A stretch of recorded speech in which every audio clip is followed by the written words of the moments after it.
No farms, no food. If you wind back the clock 200 years ago, we were the farmers. And if we weren't the farmers, we were closely connected to the farmers.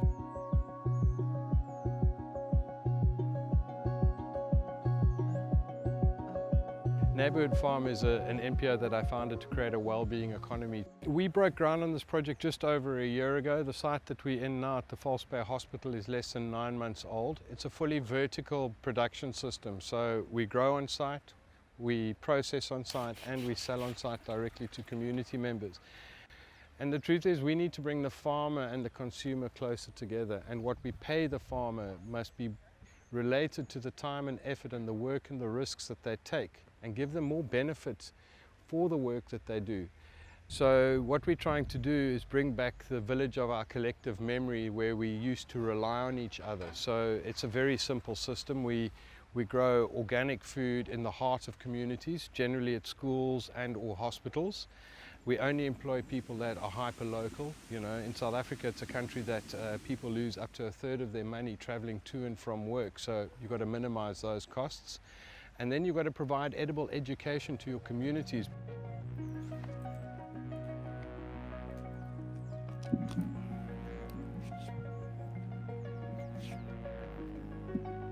For me, there's a bigger dream about having a mosaic of urban farms spread across firstly Cape Town and the Western Cape, and indeed the rest of South Africa. For me, they're an essential part of our future. And I often ask people, you know, what's their first memory of growing something? And 9/10 of people will say the little bean that they grew as a child in their first years of school.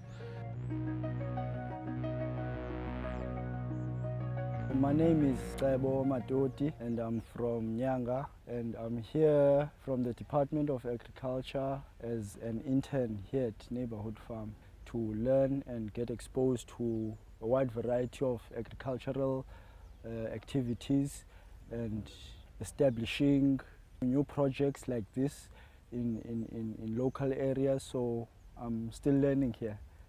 I just started focusing on the nursery side.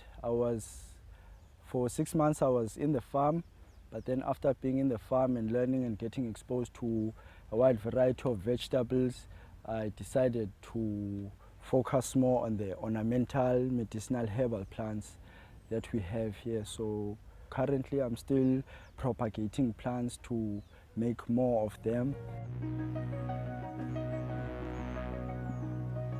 I'm focusing on this area now because I want to greenify most of the townships where I live and develop urban greening on a big scale. So this is me starting small, and eventually when I get experience in this, yeah, I want to greenify the whole of the Western Cape. The biggest issue we face a year into the project is social apathy. And it might sound strange, but people have this mindset that they would rather go to the supermarket and buy their roll of toilet paper, their tube of toothpaste and their vegetables and support big organizations versus supporting a local entity that supports local community. And that's the biggest challenge we still face now. How do we change people's perceptions that this is a necessary and essential part of living in any community? I think critically, I think the most important thing that community members and neighbours must take away from this conversation is that it only works if community members get involved. And we understand that you might not be interested in being a volunteer and turning a compost heap.